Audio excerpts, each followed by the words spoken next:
apprendre à rester conscient de son amour pour toi. Ça s'apprend. Euh, et c'est un exercice de foi important face aux déceptions dans la vie, aux frustrations, aux prières qui ne trouvent pas de réponse, aux circonstances qui semblent parfois être à l'opposé de ce qu'on espère ou de ce que on prie. Euh, Parfois, c'est pas évident de rester conscient de son amour pour soi. Et pour ça, j'aimerais vous partager le secret de l'apôtre Jean. Vous savez, l'apôtre Jean parle de lui dans les évangiles comme le disciple que Jésus aimait. À chaque fois, il le dit dans plusieurs situations. Ce qui est intéressant, c'est que il n'y a que dans l'évangile de Jean, que Jean écrit, qu'on voit cette formulation, le disciple que Jésus aimait.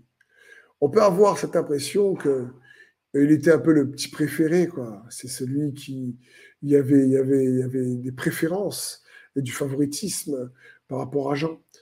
Alors que c'est pas du tout comme ça que Jean, en général, l'écrit. On le comprend bien lorsqu'on lit les épîtres de Jean.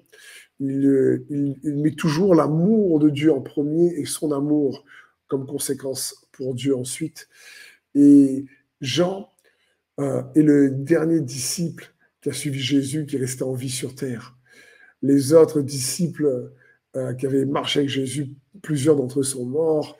Jean est exilé sur l'île de Patmos, c'est là aussi qu'il écrit l'Apocalypse. Il a écrit l'évangile de Jean des années après avoir marché avec Jésus. L'Église était persécutée et Jean avait besoin de se rappeler qu'il était aimé de Dieu.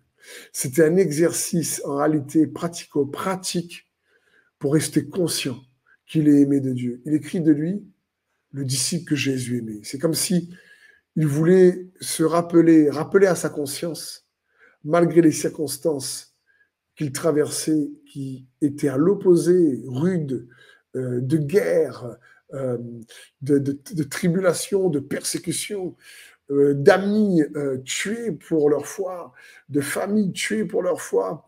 Jean avait, dans tout ça, il avait besoin de se rappeler qu'il était aimé de Dieu. Et il écrit de lui-même, Jean, le disciple que Jésus aimait. Et je crois que c'est un exercice de foi que j'aimerais te proposer de faire pour toi-même. Lorsque les circonstances sont difficiles, où tu es face à une montagne, où tu traverses une tempête, ouais, mon ami, j'aimerais t'encourager. Rappelle-toi comme Jean l'a fait. Rappelle-toi, rappelle à ta conscience que tu es aimé. Et dis à voix haute ton nom, comme par exemple Steve, le disciple que Jésus aime, et ton nom à toi, le disciple que Jésus aime. Et dans cette situation, quand tu pries, Seigneur, je ne comprends pas ce qui se passe, mais je sais que je suis celui que tu aimes. Et comme Jean, c'était un exercice pratique pour rappeler à sa conscience qu'il est aimé de Dieu. C'est un exercice de foi, là, simple, que je veux t'encourager à pratiquer et de ne pas t'en priver chaque jour. Tu as perdu une promotion dans ton travail. Dire Seigneur, c'est pas parce que j'ai pas eu cette promotion que tu m'aimes pas. Je suis un enfant que tu aimes, un disciple que tu aimes. Et déclare ça, et crois, et persévère dans cette déclaration. Et je suis persuadé que beaucoup de ceux qui vont commencer à s'affermir dans l'amour de Christ, en restant conscients dans leur pensée, dans leur imagination, luttant en dépit des circonstances, malgré les circonstances différentes, luttant pour garder ce combat de la foi et ô combien Jésus les aime, qui aura des percées incroyables pour beaucoup, avec des témoignages, des choses qui vont changer, des situations soudaines qui vont arriver, s'inverser, des surprises agréables de la part du Seigneur. Et pour ça, il faut persévérer. Dis pas juste une fois. Imaginez si à chaque fois qu'on prie, Dieu répondait à nos prières. Dès que tu pries, Dieu répond tout de suite. On serait content, nous, mais rapidement, on prendrait le Seigneur pour le génie de la lampe et on se croirait peut-être nous-mêmes, Seigneur, tellement tout ce qu'on demande arrive. Mais quand tu dois persévérer dans la prière, quand tu n'as pas tout ce que tu demandes, et tu combats le combat de la foi, et que ça tarde un peu à venir, et pendant ce moment-là, tu ne comprends pas tout, tu lui fais confiance, mais au bout d'un certain temps, il répond, mais à sa manière, pas à la tienne. Et tu te rends compte qu'il a fait mieux que ce qu'il avait demandé. Alors là, tu sais très bien que c'est à lui que revient toute la gloire. Et le processus, tu as travaillé l'humilité, à travailler ta persévérance, travailler ton caractère. Et en plus de la réponse à la prière, il y a une transformation intérieure qui prend place pour le meilleur. Et c'est ce que le Seigneur veut. Alors je t'encourage à rester conscient de son amour pour toi en pratiquant cette simple vérité.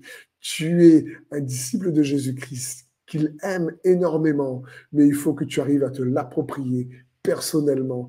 Alors je t'invite à penser à ça chaque jour, à le pratiquer, à le confesser, à l'écrire, quelles que soient les situations, quels que soient tes défis, à le rappeler à toi-même que tu es aimé de Dieu. Parce que je suis sûr que ça va booster non seulement ta foi, mais que la foi que ça va générer en toi va déplacer les montagnes et les exploits de cette foi en Jésus-Christ, cette foi agissante par son amour pour toi, eh ben, on aura beaucoup de beaux témoignages à la gloire de Jésus. Et je prie qu'il en soit ainsi dans ta vie. Amen.